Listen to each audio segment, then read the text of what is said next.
Olá, meus amigos, sejam todos muito bem-vindos ao canal Politizando. Eu sou o William Jacob e prestem atenção nessa manchete do Metrópolis. O que a campanha de Bolsonaro prepara para tentar derrubar Lula? Eu vou falar sobre isso, o que o Guilherme Amado publicou no Metrópolis, mas antes eu quero pedir a sua ajuda. Se você chegou, olhou, não está inscrito no canal e puder, se inscreva. Ativa aí o sininho das notificações, deixa o like só se gostar do vídeo. Se não gostar, manda dislike. Se puder comentar um bom dia, boa tarde, boa noite, compartilhar, tudo isso é extremamente importante mesmo. E também quem puder se tornar membro do canal a partir de R$ 1,99 por mês, você consegue nos ajudar aqui de uma maneira ainda mais efetiva. Mas lembrando, essas coisas que eu falei aqui antes também são de grande importância para nós. Bom, pessoal, o Guilherme Amado colocou o seguinte numa matéria do dia 10 de fevereiro. A campanha de Jair Bolsonaro pretende usar massivamente nas redes sociais e na televisão as imagens da delação de Antônio Palocci, em que o ex-ministro acusa Lula e o PT de terem praticado atos de corrupção. Serão usados ainda dados de investigações e processos do ex-ministro José Dirceu e do ex-tesoureiro João Vacari Neto. Vale só lembrar que o Zé Dirceu está aí, circulando, articulando, viajando pelo país, se encontrando com diversas lideranças.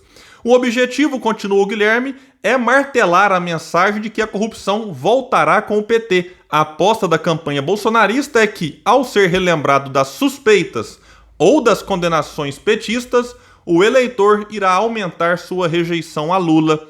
Em sua delação, Palocci afirmou, sem apresentar provas, que 90% das medidas provisórias editadas nos governos de Lula e Dilma envolviam pagamento de propinas.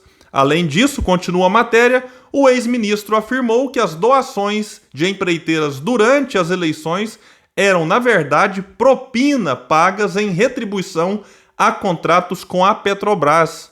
Na sua delação, Palocci citou uma reunião de que teria participado em 2010 com Lula, Dilma e o ex-presidente da petroleira, José Sérgio Gabrielli. Só que uma informação extra, o Gabrielli, em 2018, era um dos coordenadores da campanha de Fernando Haddad. Nela, Lula teria solicitado que a Petrobras encomendasse a construção de 40 navios sondas, o que irrigaria os cofres do PT com dinheiro de propina. Parte do conteúdo da delação de Palocci foi tornado público às vésperas do primeiro turno das eleições de 2018 pelo então juiz Sérgio Moro, que em seguida se tornou ministro de Bolsonaro. Aqui eu faço uma outra pausa porque é o seguinte: quem acompanha esse canal sabe que eu tenho profundas críticas sobre os governos petistas, a atuação do Lula, da Dilma, enfim. Mas o que o Sérgio Moro fez ali perto das eleições em 2018 foi um negócio escandaloso. Enfim, ele, com a sua atuação como juiz, influenciou sim naquelas eleições. Eu não quero nem dizer que se isso não tivesse acontecido, Bolsonaro não teria ganho e o Haddad teria sido vitorioso. Eu até acho que não. Mas essa atuação aqui e outras questões envolvendo o Moro e aquelas eleições, enfim, são escandalosas. Continua aqui a matéria dizendo, com isso, surgiram as suspeitas de uso político da delação por Moro. O STF acabou determinando em 2020 que o conteúdo dela não poderia ser usado no processo que investigava a doação de um terreno pela Odebrecht para a construção do Instituto Lula. Finaliza dizendo que, além disso, ao investigar o que foi dito na delação, a Polícia Federal concluiu que os únicos fatos que corroboravam as acusações do ex-ministro eram notícias de jornal. Bom, aqui, meus amigos, é o seguinte, fica claro para todo mundo que Bolsonaro quer pegar os esqueletos do PT e trazê-los de volta, para tentar colar na cabeça das pessoas de que ele, Bolsonaro, é menos pior que Lula, e aí trabalhar a ideia do medo. Olha, se o PT voltar vai ter corrupção, se o PT voltar vai ter roubalheira, e ele vai tentar se apresentar como aquele presidente que não teve escândalos de corrupção, o que não é bem verdade. A gente sabe que este governo, com essa questão, por exemplo, da emenda de relator, tem muita gente já falando que tem corrupção por trás disso, mas que às vezes demora um tempo até que isso venha à tona. Outra questão envolvendo aí esse governo muito suspeita é a venda de carteira de crédito do Banco do Brasil, que valia aí mais de 3 bilhões por algo em torno de 1/10 do valor. Algo que nunca tinha acontecido na história do Banco do Brasil. Então tem muitas suspeitas que pode ser que lá na frente a gente fique sabendo, nossa, teve corrupção naquele governo. O próprio Ciro Gomes, um pré-candidato à presidência, tem feito aí diversas denúncias e a gente sabe, quando o Ciro fala alguma coisa, muita gente na hora fala, o Ciro tá isso, tá aquilo, tá destemperado, mas lá na frente fala, nossa, o Ciro tinha razão. Aí vem a hashtag, né? Ciro avisou. E cá entre nós, esses esqueletos do PT, muitos deles são reais. Alguns são fictícios da cabeça do Bolsonaro, mas tem muita coisa errada no passado do PT e não adianta a gente negar isso. Como disse o Marcelo Freixo em março de 2021, quando ele ainda fazia algumas críticas mais duras em relação aos governos petistas, o PT errou. E errou muito, e não adianta a gente ter negacionismo de esquerda. O Freixo usou esses termos, negacionismo de esquerda. Então não dá para negar que teve corrupção, teve roubo, enfim, que teve loteamento de estatais, teve também desastre na economia durante os 2 anos ali do governo Dilma, governo Dilma II. Vamos negar isso?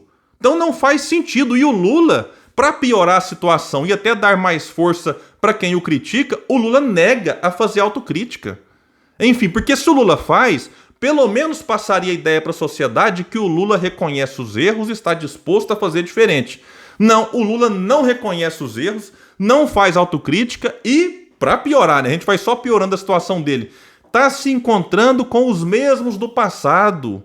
Né, mandou advogado se encontrar com Michel Temer, está se encontrando com Eunício, que teve ali a questão envolvendo a sua empresa Manchester, em 1 bilhão de contratos da Petrobras sem licitação.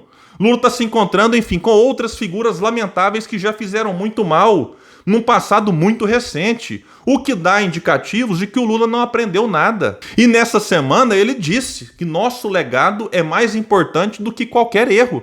É a mesma coisa que o Moro fala da Lava Jato. Lava Jato, quando alguém vai criticar o Moro, ele fala, nosso legado é mais importante que qualquer erro. É um absurdo. Agora, quais serão as consequências dessa estratégia do Bolsonaro se de fato for colocada em prática, como me parece que sim, faz algum sentido? Que é você, diante de um governo que não tem resultado para entregar como esse, William, mas esse governo fez ponte. Todo governo faz ponte.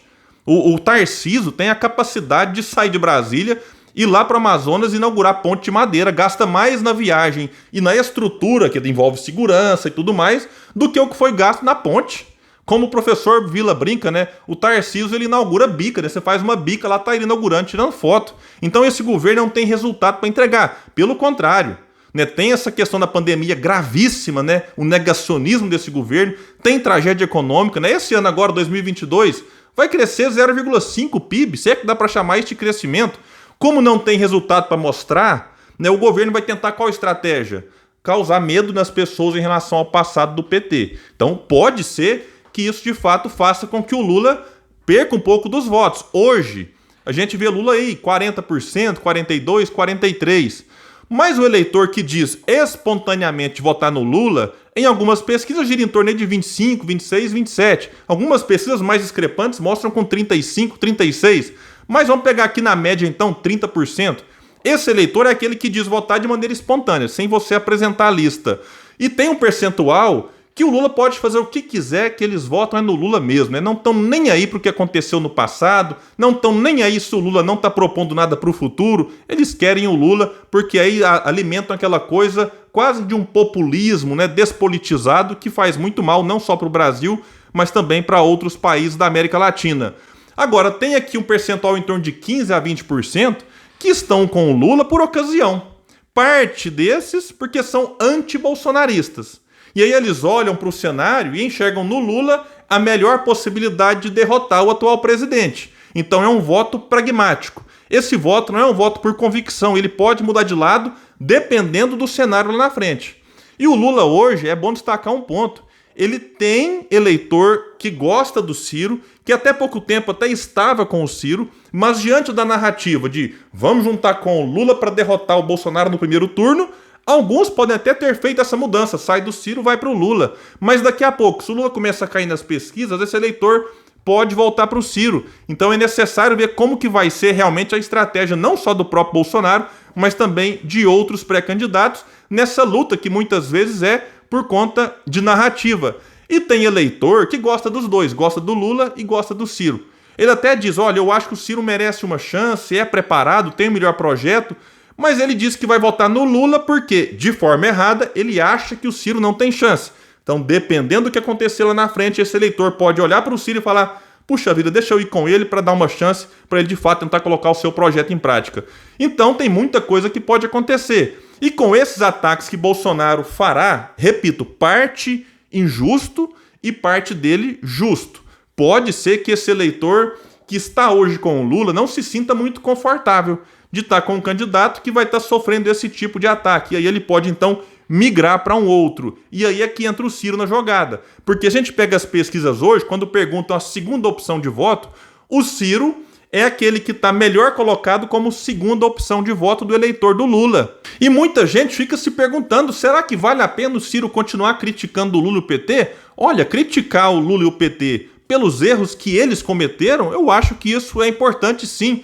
Porque o Ciro, em 2018, ele perdeu muito voto ou deixou de ganhar, porque eu mesmo pedia voto para o Ciro e as pessoas falavam: William, mas o Ciro foi aliado do PT a vida inteira e tal. E de fato, o Ciro ficou aliado do PT durante um tempo, mas nunca deixou de fazer as críticas. Basta dar um Google ou ir no YouTube e ver o que o Ciro falava, por exemplo, do Cunha, do Michel Temer, muito antes, né, do Brasil reconhecer o que esses dois fizeram.